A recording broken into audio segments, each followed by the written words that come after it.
You know how your skin practically crawls when someone touches you while you're lying in bed next to them? Marriage isn't meant to feel like that, is it? However, here I am, or was, I suppose. I pretended for 4 years, and when I finally came, clean, everyone pretended that I was the villain. To be honest, I believe I should be given some credit for trying as long as I did, even though I could have handled things better. My name is Nicole, and I am 32 years old. I am going to share with you how my marriage broke up in the most amazing way imaginable. Not because my spouse Franklin turned out to be some hidden monster, or because I cheated. No, it fell apart when I finally expressed aloud what I had been thinking about since before we were even married. I had never, ever been attracted to him. Let me back up, though. As a single mother of my 2-year-old son, Jaden, I was working as a bartender at this brewery in Madison, Wisconsin 5 years ago. His father? He was a complete waste of space and abandoned me as soon as I told him I was expecting. You know, the real Prince Charming sort. The complete bad boy package, including tattoos and a motorcycle. In the meantime, I'm trying to figure out how to pay for childcare, live in a cramped apartment, and work double shifts. Franklin began to enter at that point. He wasn't my typical type at all. He was stocky, wore those terrible white New Balance sneakers like someone's dad, and occasionally snorted from his stupid laugh. However, he was unique.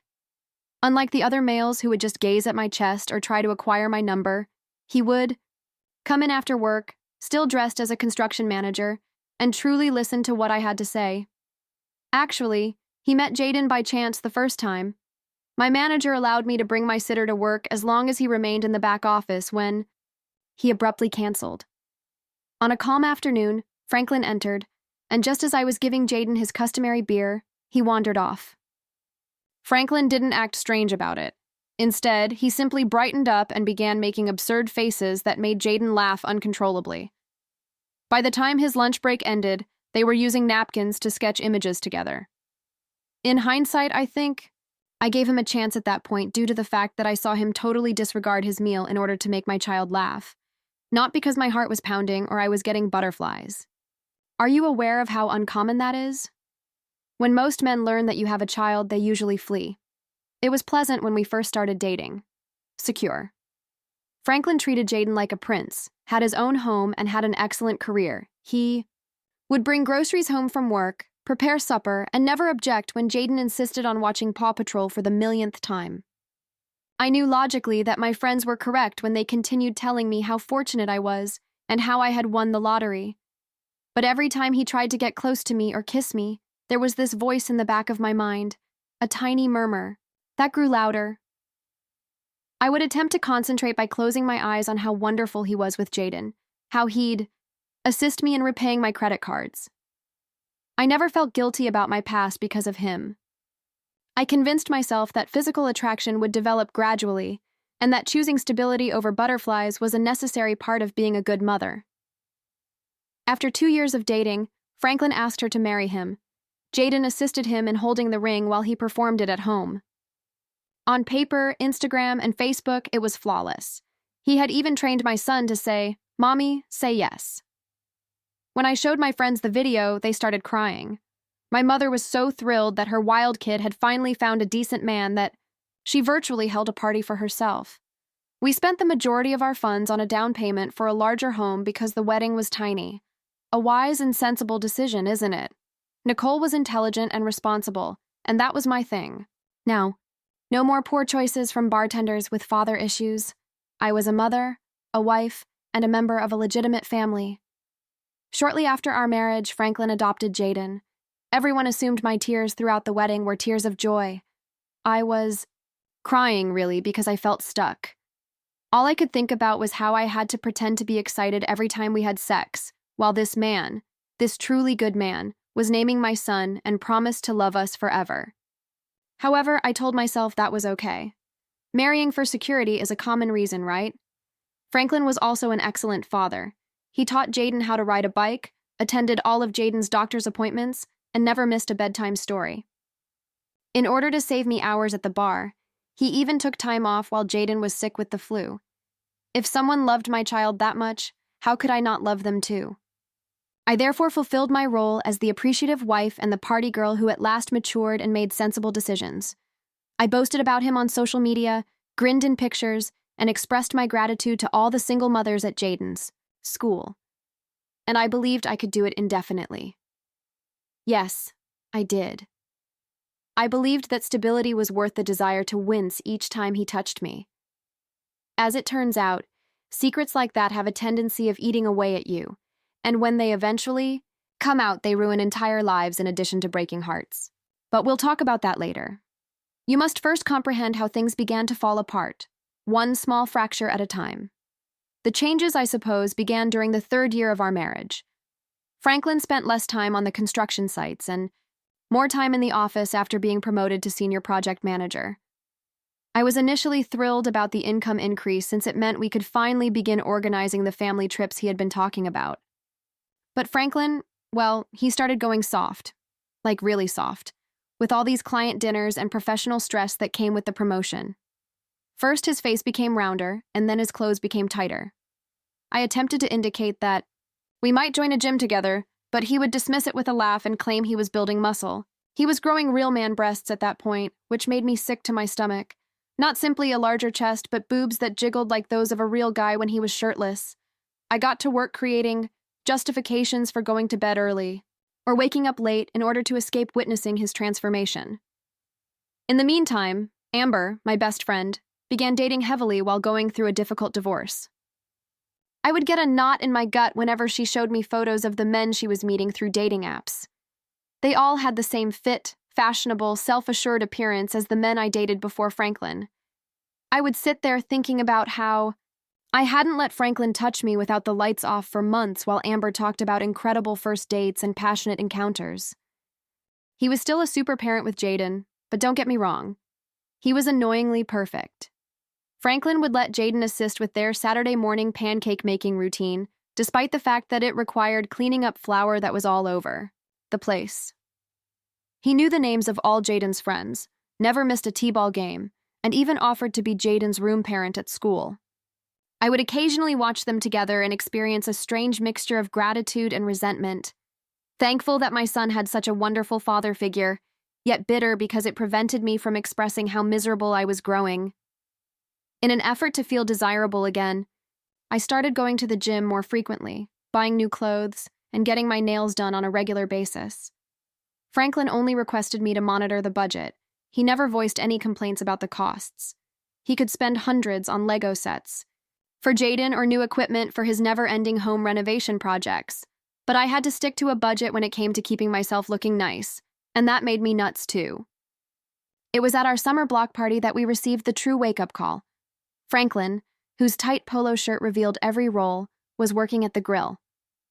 I wanted to vanish, but he shrugged off a question about his pregnancy from one of our more recent neighbors. I actually gagged when he attempted to make out with me later that evening. I pretended it was food poisoning, but in reality, I was unable to bear the sensation of his body on mine any longer. During this time, Amber became my lifeline. She would listen to me whine over wine and assure me that wanting a physical relationship wasn't shallow and that I deserved to be attracted to my husband. We began to go out more, nights out with girls that would go on and on. Franklin never voiced any complaints. Instead, he simply texted to ensure my safe arrival home and to make sure I had ibuprofen waiting on my bedside table the next morning. In some way, his boundless comprehension made everything worse. I discovered that I was making up a completely new existence at home. I played the part of the happy family, pretending to be Jaden's mother and Franklin's wife. However, I was able to be myself again when I was with Amber. I would dress up, dance with strangers, flirt with bartenders, and then return home to my husband, who was getting fatter, and act as though nothing was wrong. The worst thing? Franklin made numerous unsuccessful attempts to improve the situation. He would organize these dates, attempting to relive our early dating days, but all I could think about was he had to undo his pants button after supper, or his wedding band was beginning to slide into his swollen finger. He would buy me flowers, write me heartfelt cards, and even started rubbing my feet while we watched television. However, each contact served as a reminder of how much I wanted to avoid his touch. I began to pick conflicts over trivial things, like his chewing habits, his tendency to talk endlessly about his job projects, or his habit of wearing sandals and socks, anything to get around the fundamental problem. I was even more irate when he apologized and made an effort to improve. I wanted him to retaliate, to make me the antagonist. Rather, he simply continued to be Franklin, steady, trustworthy, and becoming fatter. In hindsight, I suppose I ought to have spoken up at this point. We could have talked about it if I had been open about how I felt. I love you as a father to my child, but I'm repulsed by your body. But how can you say that to someone? How do you acknowledge that you've been lying since the beginning and that it's only becoming more difficult? Thus, I remained silent, continued to act like I was dating Amber, and observed as our gap increased in tandem with his waist circumference. Then came the celebration for Jaden's 7th birthday. This lavish pool party, which included a handmade Pokemon cake and a water slide rental, was the result of weeks of planning by Franklin. In order to get everything just right, he had even taken a day off work. I ought to have been appreciative. Rather, my only thought was that I would have to spend the entire day watching him slither around the pool in his swim trunks. At first, the celebration was really going really well. Jaden was ecstatic, his buddies were having a great time, and other mothers were telling me how wonderful everything was. Franklin then made the decision to go into the pool with the children. I had to look away when he removed the big t-shirt he had been wearing all day, which was okay. His tummy draped over his swim trunks in a way that made me want to cry, and his man boobs were now larger than mine. The worst thing? He didn't even realize. While I stood there dying with embarrassment, he was playing with the kids, helping them perform cannonballs, and being the ideal father. I could tell that some of the other mothers were glancing at one another, wondering why I was with him. In fact, one of them, a fit mother who regularly wears Lululemon to school pickup, asked me whether Franklin had just let himself go.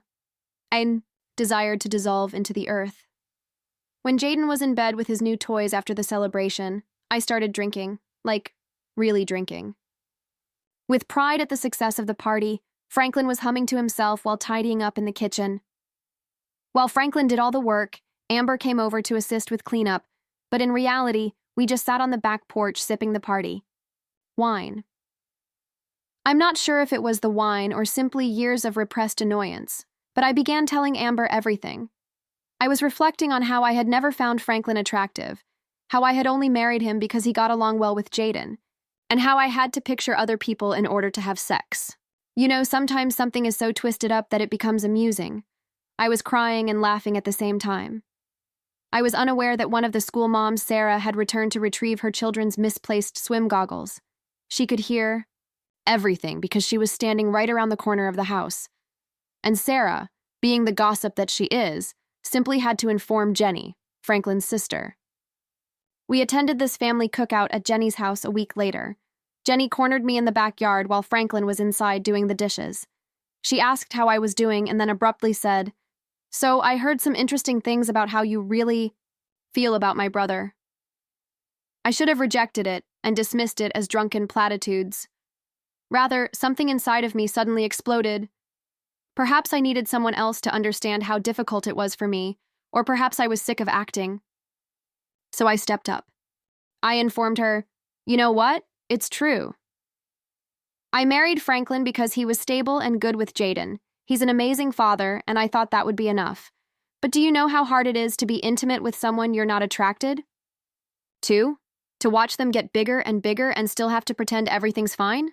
Jenny's expression fluctuated between around 5 different states before resting on utter anger. She began to yell about how I was deceptive and shallow and how I had taken advantage of her brother. Franklin, who had heard every word, was standing in the doorway with a plate of leftover potato salad when other family members began to come outside to see what the noise was about. I will never forget the expression on his face. It was hurt, deep, genuine hurt, and not even rage. Without a word, he put the dish down delicately, as if he were walking slowly, and then he went silently to his car. I made an effort to follow him and began to explain that he was misinterpreting everything, that he should feel honored that I had picked him based on his character rather than his appearance, and that being a good father to Jaden was more significant than appearances. As his entire family looked at me like I was a monster, he simply got into his car and drove off, leaving me standing in his sister's driveway. The worst thing? Still, I didn't believe I had done anything particularly wrong. I kept telling myself that I was simply being truthful, that many people marry for reasons other than love, and that somehow, because he was a decent father, I had the right to lie to him during our whole relationship. After the cookout, Franklin didn't get back to me for 3 days. Even though he continued to drive Jaden to school and t-ball practice, he would wait in the car rather than at the door. He would only reply with Jaden-related topics, seeming very official, as if I were merely a co-parent rather than his wife, despite my repeated texts telling him that we needed to talk and that he was being dramatic. On the 4th day, he finally returned home after Jaden had fallen asleep. I had been rehearsing this entire speech about the complexity of marriage and the various types of love. To demonstrate that attractiveness isn't everything, I also searched for articles on arranged weddings. But my mind went blank as he entered, wearing this new shirt I had never seen before, and he was all cool and collected.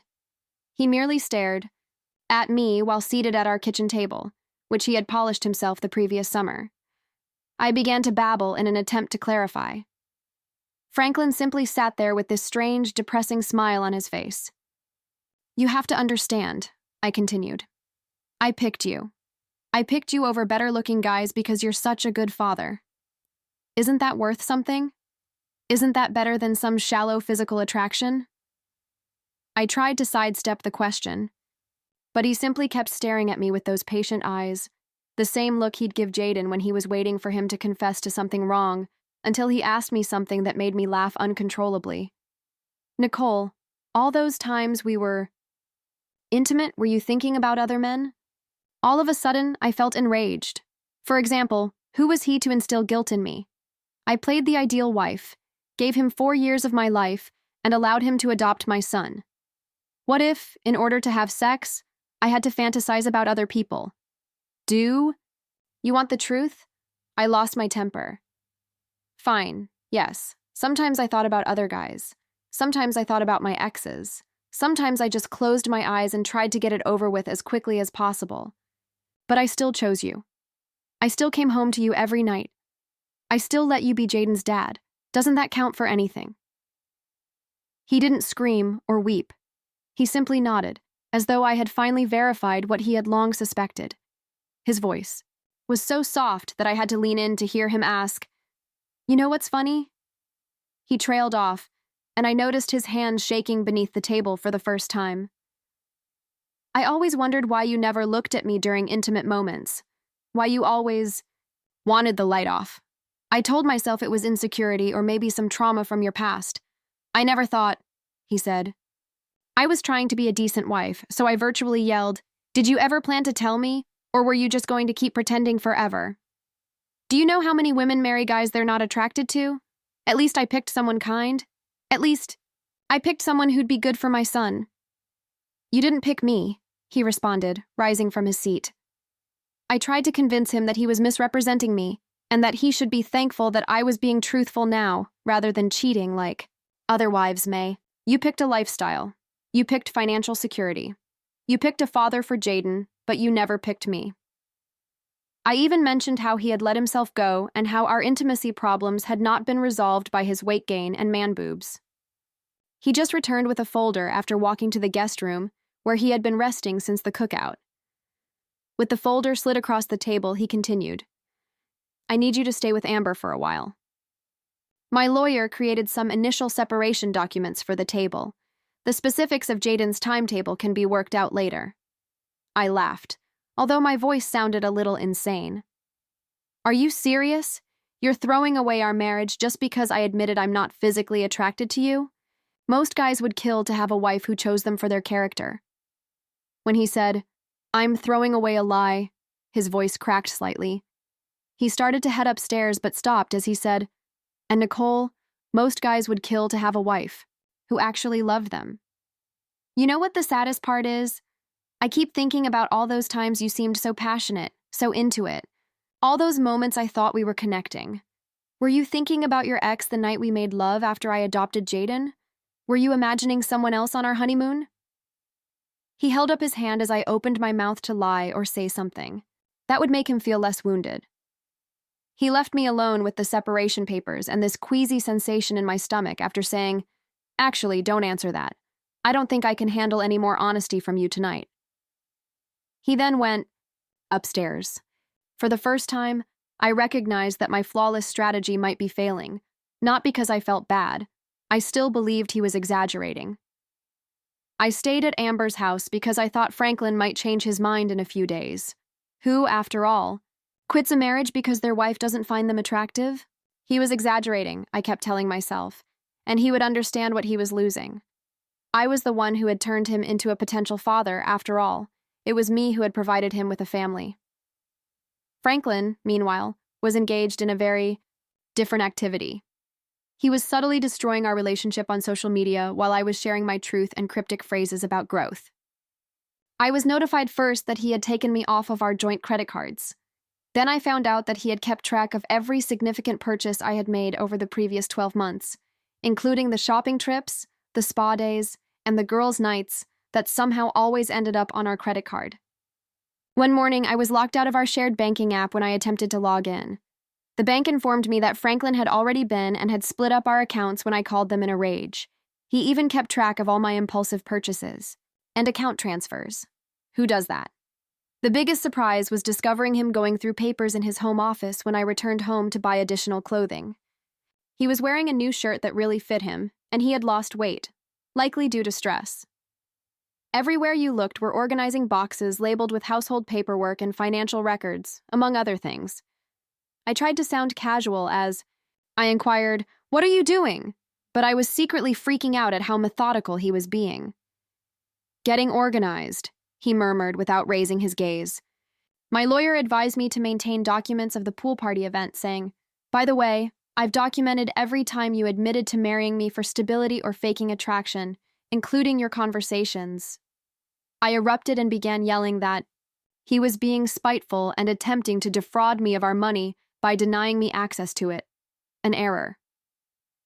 It turned out that ever since the barbecue incident, Franklin had been recording our chats. Apparently, it's allowed in our state, and his lawyer used my little outburst about financial abuse as more proof.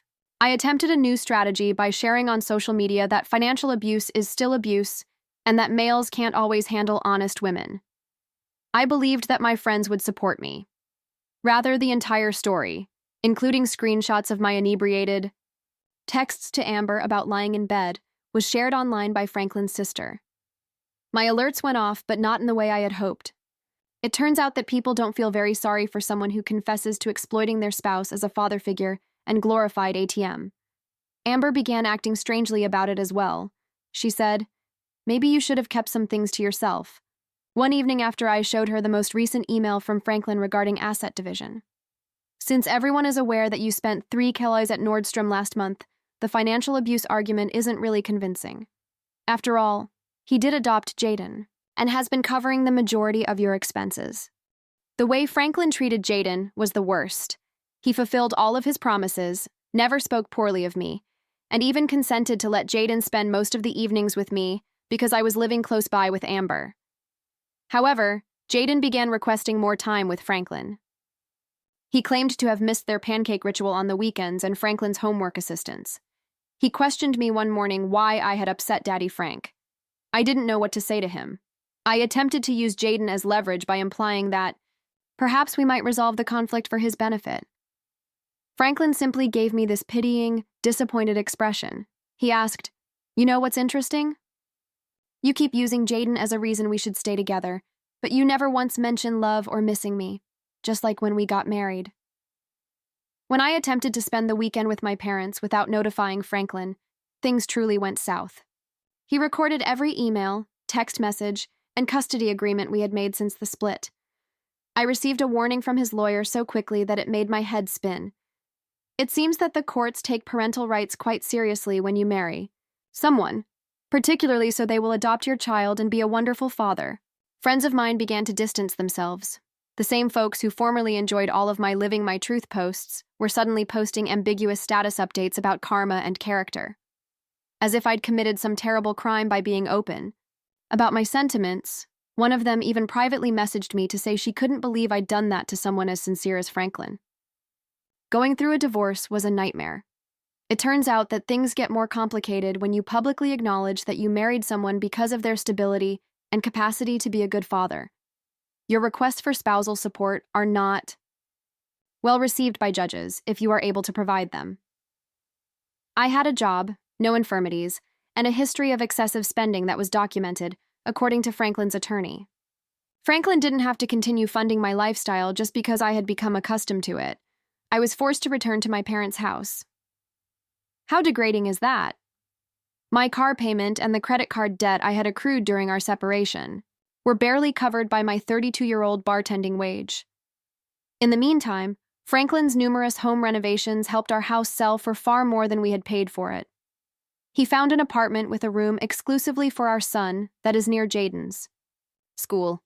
What's the actual kick to the teeth? Franklin began to heat up. Stress and frequent gym visits will probably do that to you. The man's boobs, belly, and dad clothes, all of those things I used to despise him for, just vanished. He also started dressing better, moving from his old baggy clothes to ones that really fit. In fact, Jaden was asked out at a parent-teacher conference by one of the younger teachers at his school. I made another attempt at dating, but it didn't work out. Madison isn't very huge, and it seems that many had heard about my experience. Suddenly, guys who used to flirt with me at the bar were either preoccupied with themselves or had relationships. Dating apps didn't work either. It turns out that mutual friends would caution men about me, saying things like, "Be careful, that's the one who used her husband for stability," then humiliated him about his weight. Jaden began requesting additional time at Franklin's house. He would return home and enthuse about their new routines, which included cooking classes where Franklin taught him simple dishes, Saturday morning bike rides, and Friday night board games.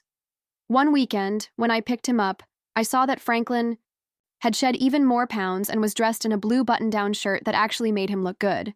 I didn't miss the irony. The last straw was when Franklin began dating Rachel, a children's librarian. She was responsible with money, very kind, and genuinely drawn to Franklin. Everything I wasn't. Jaden loved her even more. One weekend, he came home and told how Miss Rachel and Franklin had assisted him in building a volcano for his school project, and how she had helped him locate literature about science projects. On Facebook, I made an effort to be the greater person and friended her. A huge error. Pictures of Franklin and Jaden at the zoo, the three of them at a science museum, and family game nights with Franklin's siblings filled her profile. Franklin appeared happy, really happy, in every picture. I don't perceive the same level of contented happiness as before.